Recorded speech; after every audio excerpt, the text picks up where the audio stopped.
일본은 부자라는데 왜 나는 가난하지라는 인지 부조화의 일본 사람들이 많은데 그 사람들이 원인을 찾잖아요.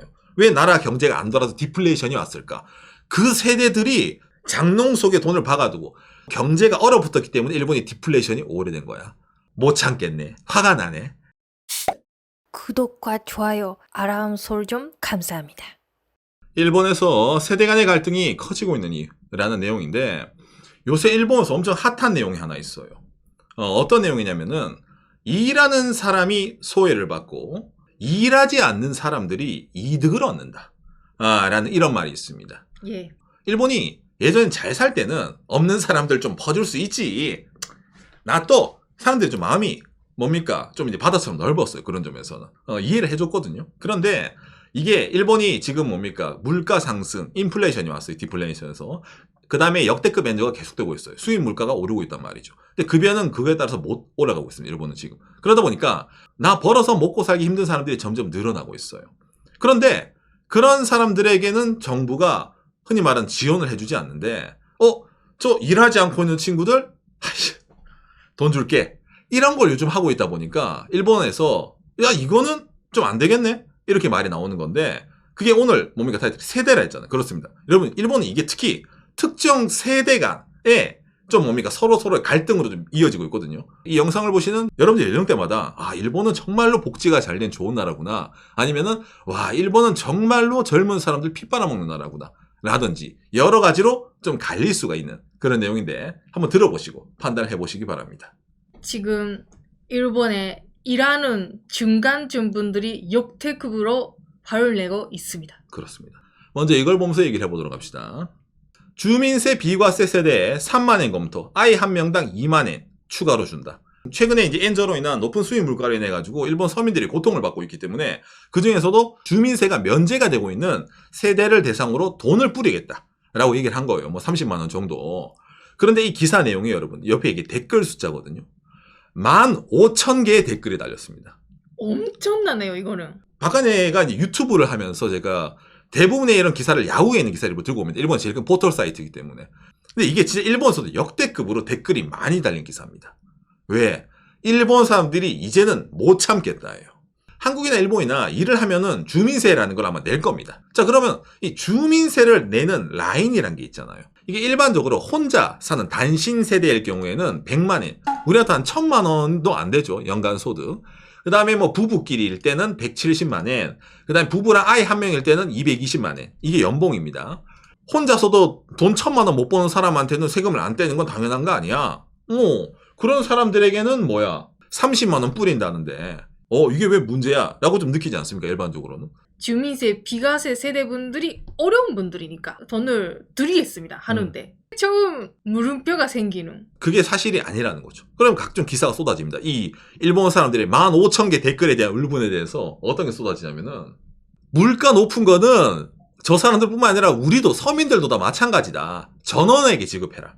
라고 이렇게 목소리 높이는 사람들도 있습니다. 즉 뿌리려면은 다 뿌리지 누구는 주고 누구는 안 주고 그런 거 하지 마라. 가난한 사람들에게 돈 뿌린다라고 말을 하면서 사실은 이시바짱 노인에게 돈 주고 싶은 거잖아. 노인에게. 그런데 그리 말을 빙빙 둘러서 해요. 라고 하면서 이렇게 지적하는 내용. 기본적으로 오늘 얘기하는 일본 많은 사람들이 느끼는 것 중에 하나가 바로 이겁니다. 노인에게 돈 뿌리지 말아요. 각종 일본 전문가들도 등장을 해가지고 이번에 이 정책은 옳지 못합니다. 뭔가 세대 간의 갈등을 나누는 것뿐만이 아니라 특정 세대를 겨냥한 내용이다 라고 하다 보니까 안 하는 만 못하다라는 식으로도 말이 나오고 있어요. 근데 이런 걸 왜 할까라고 했을 때 간단한데 일본의 이시바 정권이 출범한 지 얼마 되지 않았는데 현재 내각 지지율이 28.7% 정말로 바닥을 기고 있어요. 이게 어느 정도냐면은 일본의 내각 지지율 파란색이 지지율이고 빨간색이 내각 지지하지 않는 사람들이에요. 예. 기시다짱 때 내각 지지율이 20%를 못 넘었습니다. 10% 되었어요. 그래서 이제 총리를 바꾸자 이래가지고 어쨌든 이제 이시바 총리로 이제 바꿨습니다. 그런데 일본 사람들은 어쨌든 이시바 총리가 되더라도 지금 뭔가 못마땅한 거야. 생활이 나아지지 않는다고 느끼는 거지. 총리가 바뀌었는데 지지율이 안 올라가 뭔가 특단의 조치를 취해야 해. 일본에서 옛날부터 지금부터 사람들의 마음을 잡을 때 뭐가 필요해요? 돈 뿌리는 게 최고라 했어. 그래서 이번에 돈을 뿌린다고 공약을 건 겁니다. 그랬는데 이게 역효과가 된 거예요. 세금을 안 낸다는 거는 소득이 적으니까 세금을 안 낸다라고 우리가 일반적으로 생각을 할 수가 있잖아요. 근데 그런 사람들에게 돈 주는 것 때문에 그래? 일본 사람들 속 좁다라고 느끼시는 분 안 계십니까? 저도 그렇게 처음에 생각을 했습니다. 그런데 이게 까고 보면은 어마무시한 내용이 나옵니다. 이번에 이 주민세 비과세 세대의 대부분의 세대를 차지하는 사람들은 일본의 노인들입니다. 오늘 이거 비과세 세대 비율 그래프 있습니까? 주민세 비과세 세대의 연령 구성 29세 이하 3.9%, 30대 2.9%, 40대 4.7%, 50대 7.3%, 60대 15.8%, 70대 36.6%, 80세 이상 28.7%. 처음에 많은 일본 사람들은 어려운 분들한테 돈을 뿌려야 된다. 그러네. 일하고 싶어도 일 못하고 있잖아. 먹고 싶은 거도 못 먹는 분들 많이 있네. 그런 분들한테는 당연히 도와줘야 돼. 그렇죠. 라는 마음이 있었는데 비율을 봤어요. 많은 일본 분들이. 그렇죠. 이거는 노인분들 위한 정책 아니에요. 라고. 가난한 사람도 있고 부자도 있는데 부자 노인들은 안 받아갈 거 아니야. 그 사람도 돈 있으니까. 그렇지 않습니다. 일본에 이런 제도가 있어요. 공적 연금 공제 제도가 있습니다. 대한민국에서 경제활동 하시는 분들 소득이 없으면은 그 소득에서 기본적으로 공제가 들어가잖아요. 기본 공제 아니면 뭐 신용카드 공제, 흔히 말하는 본인의 소득에 대해서 이 정도는 네가 필수적으로 필요한 거니까 빼주고 나머지 금액에 대해서 과세를 할게라는 제도가 대한민국에도 있잖아요. 일본에도 그런 제도가 많이 있는데 그 공제 제도 안에 연금 공제라는 게 있습니다. 연령에 따라 가지고 연금을 그걸 받았을 때 그 금액에 대해서 일정 금액을 공제를 시켜줄게요 라는 내용이에요. 이런 게 왜 필요해? 라고 했을 때 간단합니다 여러분. 일본에서 연금은 잡소득으로 분류가 됩니다. 그렇기 때문에 연금도 필연적으로 일본에서는 과세 대상입니다. 그러면은 너무 불공평하자라는 말이 나오는 거예요. 왜? 이미 내가 일을 해서 과세를 하고 현역 시절에 그때 연금도 공제가 된 건데 아니 뭐 이중과세 아니야? 억울해 안 돼. 그러다 보니까 국가가 알겠습니다. 연금은 잡소득으로 과세 대상이 되긴 하지만은 저희가 연령 및 본인 소득에 따라 가지고 저희가 특별하게 공제를 해드리겠다는 내용이 있는 거예요. 이 공제가 어떤 거냐? 일본에서 만 65세 미만인 사람은 60만 엔, 그리고 당신의 나이가 만 65세 이상이면은 110만 엔 공제를 해줄게요 라는 말이 나오는 겁니다. 그러다 보니까 일본에서 어떤 말이 있냐? 연금 수입에 의한 211만의 벽이라는 말이 존재가 합니다. 연금만으로 연간 한 2천만 원, 211만 엔을 받는 사람들은 주민세 과세가 되지 않습니다. 왜? 아까 말한 110만 엔 공제가 들어가다 보니까 211만 엔까지만 내가 연금을 받으면은 세금을 안 내도 돼요. 그 사람은. 일본 젊은 친구들은 술집에 가든 편의점 알바를 하든 100만 엔, 우리한테 1000만 원만 넘으면은 무조건 주민세를 내야 되는데 어르신들은 연금을 연간 211만 엔, 연금 2천만 원을 받는다 하더라도 세금 한 푼 안 내도 되는 그런 식의 논리가 성립이 된다는 겁니다, 이게. 그거는 지금까지 많이 일해왔으니까 연금이라는 게 나온 거잖아요. 그렇죠. 그런 연금에 대해서도 일하는 거랑 똑같이 세금 과세하면 그것도 좀 다르잖아요. 이렇게 느끼는 사람이 있는 반면에 다른 사람들은 뭐예요? 누구는 일하고 세금 뜯기고 누구는 불로소득처럼 연금 풀로 받을 거 다 받으면서 그 안에서 세금도 안 내네 라는 식으로 비춰지다 보니까 이게 갈등이 심화되는 거예요. 근데 여러분들 이게 211만 엔 연금도 높아 보이잖아요. 사실 여기서 하나 더 들어가는 게 있습니다. 아까 그 211만 엔은 가구주의 연금 수입이 211만 엔 이하일 경우 남편만 연금 받아요. 와이프도 연금 받아요. 와이프는 155만 엔 이하일 경우 비과세가 됩니다. 주민세가. 이거를 도합하면은 그렇죠. 남편이 연금으로 211만 엔 받고 와이프도 연금으로 155만 엔을 받고 있을 경우 맥스 366만 엔, 연간 노인들 소득이 3,600만 원이 된다 하더라도 그 사람들은 세금 한 푼 안 내도 됩니다. 이게 가능합니다, 일본은. 연간 366만 엔 쓸 수 있는 사람들도 비과세 세대에 들어가서 돈을 받는 대상이 되니까 그렇죠. 화가 나는 거죠. 그렇죠. 알바하는 나는 못 받아요. 너는 주민세를 내야 되니까. 이렇게 느끼면 그렇잖아. 아니, 우선 일본은 연금을 이렇게 많이 받아요?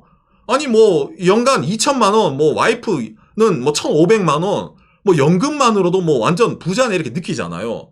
물론 이렇게 연금을 맥스로 받을 사람은 그렇게 많이 없습니다, 여러분. 연금의 일본의 평균 수급액 이래서 나오는데 일본 직장인의 평균 연금액은 14만 5천 엔입니다. 한 달에. 곱하기 12 하더라도 200만 원이 안 돼요. 그러니까 이건 어디까지나 이론상의 수치지 어르신들 실제로 연금 이보다 적게 받기 때문에 그런 분들도 돈을 지급받아도 돼 라는 의견도 있는데 여기가 함정입니다. 이게 무슨 말이냐면은 연금 수입이 월 10만 원 밖에 안 됩니다. 근데 저는 일을 하면은 주민세 비과세 세대가 아니게 됩니까? 얼마까지 일해야지 손해가 되지 않습니까? 이런 노인들의 상담이 나옵니다. 연금이 적으신 분들은 알바를 해가지고 급여 소득 공제를 받으세요. 그러면은 이 비과세 금액을 채울 수가 있어요. 즉 젊은 친구는 알바를 해서 예를 들어 1,000만 원만 넣으면 무조건 과세 대상인데 어르신들은 알바를 한다 하더라도 연금이랑 합쳐서 이 금액 이하만 되면은 과세가 안 돼요. 비과세예요. 일을 한다 하더라도. 그러다 보니까 결과적으로 뭐예요? 이 내용 자체가 돈이 없는 사람들에게 3만 원, 우리한테 30만 원 뿌린다는 말이 아니라 단순하게 노인들을 위해서 돈을 뿌린다라는 식으로 일본 사람들이 받아들여질 수밖에 없는 거예요. 내각 지지율이 떨어지기 때문에 돈 뿌리는 게 등장을 하는데 왜 내각 지지율이 떨어지는데 왜 노인들을 대상으로 이 연령대가 많은 사람들을 대상으로 돈을 뿌려요? 간단하죠. 일본은 어떤 나라라고요? 2014년 7월달 NHK 뉴스 일본 인구 15년 연속으로 줄고 있습니다. 현재 1억 2,488만 명이죠.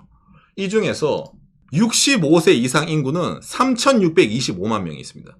일본의 다른 인구들은 다 줄어가는데 65세 이상과 75세 이상 인구만 매년 늘어나고 있어요. 여러분이 정치하는 사람들이라면 누구의 마음을 사로잡는 게 일하기 쉽습니까? 자, 그러면은 노인들에게 돈을 줄게요. 이러면은 너무 직설적이잖아요. 그러니까 공부를 안 한다든지 정보가 적은 사람들에게 주민세 비과세 세대, 일반적으로 세금을 안 내는 사람들은 가난한 사람들일 거야. 복지가 필요한 사람들일 거야. 그런 식의 임상을 만들어주고 그런 사람들에게 지금까지 돈을 많이 뿌려왔던 겁니다. 일본 분들도 처음에는 뿌리는 거 어쩔 수 없다 했었어요. 근데 지금까지 많이 뭔가 있을 때마다 비과세 세대들에게 뿌린다 해왔으니까 이제는 못 참아요. 저도 받고 싶다. 그러니까 이걸 알기 쉽게 얘기하면은 주민세 비과세 세대 등에 대한 임시특별 급부금에 대해 코로나가 유행할 때 있었잖아요. 예, 이때도 돈을 뿌렸습니다. 한 세대당 10만 원을 뿌렸습니다. 우리나라 돈 100만 원을 그냥 줬어요. 효과가 좋았어요. 2022년이 됐습니다. 코로나 때도 뿌렸지만 한 번 더 주민세 비과세 세대에게도 10만 원을 뿌리겠다. 왜? 긴급 정부 경제대책. 2023년 주민세 비과세 세대에게 돈을 더 뿌려야 될 것 같아. 세대주에게 한 세대당 7만 원 급부. 그런데 한 번 더 추가 급부를 해서 3만 원을 뿌려. 그러면 지난 과거랑 똑같이 한 세대당 총 10만 원의 급부를 했어요. 3년 연속으로 100만 원씩 계속 뿌린 겁니다. 그리고 플러스 각 지자체마다 하는 정책이 있기 때문에 그렇죠. 예, 지자체마다 좀 더 받을 수 있는 분도 있었습니다. 이것뿐만이냐, 연금 생활하시는 분들을 위한 지원도 있습니다. 연금 적게 받으시는 분들도 계실 거 아닙니까? 일본 내에서도. 그런 분들에게는 저희가 따로 월 5,300엔, 한 5만 원 정도 추가해서 드릴게요. 이런 제도도 있습니다, 일본에. 예, 그러니까 찾아보면은 너무 많이 나와요. 이게 사실은. 예, 제가 다 거론을 못 합니다. 그런 와중에 지지율을 올려보겠다고 요거까지 들고 오니까 이제는 못 참는 거예요. 너무 눈에 보이거든. 왜? 돈 주고 표를 사는 거잖아. 일본 젊은 세대들이 부자일 때 내가 돈을 많이 벌고 나는 나이가 들어서도 연금이 짱짱하게 나올 거고 그때쯤 되면 나는 저축도 많을 거라는 장밋빛 미래가 있는 젊은 세대들이라면 화를 내지 않습니다. 그런데 일본의 지금 세대는 하루 벌어서 하루 먹고 살기 힘든 사람들이 정말 많아요. 어르신들은 일을 안 해도 돈을 주는 제도가 있는데 젊은 층들에게는 일을 안 하면 돈을 주는 제도가 거의 없어요, 일본에. 그러다 보니까 어쩔 수 없이 일을 하면은 이런 지원금을 못 받아요. 딜레마가 생깁니다. 그러다 보니까 이런 식으로 댓글 15,000개로 이제 싸우는 겁니다. 일본은 이렇게 소득을 생각할 때 얼마나 재산 있어요? 라는 거 생각하지 않아요. 알 수 없기 때문에. 그렇죠. 그래서 올해는 얼마나 연금 받았어요? 소득이 있습니까? 그걸로 판단하기 때문에 예를 들면 소득은 없는데 통장에는 돈이 많이 있어요. 그런 분들도 돈은 받을 수 있어요. 그렇죠. 예. 그거도 문제죠. 그러니까 자산이 부동산은 일본은 고정자산세가 있어서 어르신들이 건물을 갖고 있는 어르신들은 과세 대상입니다. 근데 현찰을 갖고 있으면은 과세 대상이 아니에요. 돈만 갖고 있으면. 나라는 파악할 수가 없으니까. 그렇죠. 예, 그러다 보니까 일본에서 장롱 속에 현찰을 감추고, 그 일본에서 많이 뜬 뉴스가 뭡니까? 어르신들이 집에 현찰을 놔둬놨다가 뭐예요? 보이스피싱에 걸려가지고 몇 억씩 돈을 송금을 했다네. 그런 뉴스가 막 뜹니다. 처음엔 괜찮아요. 어이구 저 어르신 불쌍하다. 근데 그런 뉴스가 너무 많이 떠. 저 사람들은 뭘 했길래 집에 돈을 그렇게 쌓아두고 있는 거야? 나는 저 나이 때까지 돈을 그렇게 현금을 못 모을 것 같은데? 일본에서 지금 치안이 나빠져서 집단 강도가 유행을 합니다. 박간의 영상. 두둥? 그런 영상도 올렸죠. 그 대상이 노인들입니다. 왜? 노인들은 집에 돈이 있으니까. 라는 공식이 성립되니까 젊은 사람들을 대상으로 하는 범죄가 아니라 노인들을 대상으로 하는 범죄가 되는 거예요. 일본은 부자라는데 왜 나는 가난하지? 일본은 OECD 가입돼 있고 나름 미국 개석가라고 했는데 왜 나는 가난하지라는 인지 부조화의 일본 사람들이 많은데 그 사람들이 원인을 찾잖아요. 왜 나라 경제가 안 돌아서 디플레이션이 왔을까? 그 세대들이 돈을 안 써서 그래. 장롱 속에 돈을 박아두고 돈을 현찰로 꼭꼭 받아두고 경제가 얼어붙었기 때문에 일본이 디플레이션이 오래된 거야. 근데 나는 소비를 할 수밖에 없어. 돈이 없으니까 저축을 못해. 그럼 경제를 돌리는 건 우리 세대인데 그런 세대한테 지원을 해주지 못할지언정 돈을 안 돌리고 국가 경제를 어찌 보면은 정체시키고 있는 존재들에게 돈을 뿌리겠다네. 머릿수가 많다는 이유로. 못 참겠네. 화가 나네. 라는 세대 간의 혐오가 극심하게 된다는 겁니다. 지금 일본은.